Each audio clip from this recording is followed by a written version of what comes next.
اور اے پیغمبر اگر ہم کوئی عذاب جس کا ان لوگوں سے وعدہ کرتے ہیں تمہاری آنکھوں کے سامنے نازل کریں یا اس وقت جب ہم تمہیں اٹھا لیں، بہرحال ان کو ہمارے ہی پاس لوٹ کر آنا ہے، پھر جو کچھ یہ کر رہے ہیں اللہ اس کو دیکھ رہا ہے۔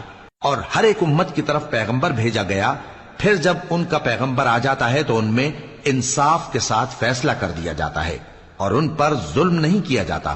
اور یہ کہتے ہیں کہ اگر تم سچے ہو تو جس عذاب کا یہ وعدہ ہے وہ آئے گا کب؟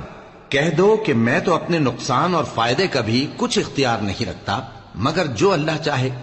ہر ایک امت کے لیے موت کا ایک وقت مقرر ہے، جب وہ وقت آ جاتا ہے تو ایک گھڑی بھی دیر نہیں کر سکتے اور نہ جلدی کر سکتے ہیں۔ کہہ دو کہ بھلا دیکھو تو اگر اس کا عذاب تم پر ناگہاں آ جائے رات کو یا دن کو تو پھر گناہگار کس بات کی جلدی کرتی ہیں؟ کیا جب وہ آ واقع ہوگا تب اس پر ایمان لاؤ گے؟ اس وقت کہا جائے گا کیا اب ایمان لائے؟ اور اسی کے لیے تو تم جلدی مچایا کرتے تھے۔ پھر ظالم لوگوں سے کہا جائے گا کہ عذاب دائمی کا مزہ چکھو، اب تم انہی اعمال کا بدلہ پاؤ گے جو دنیا میں کرتے رہے۔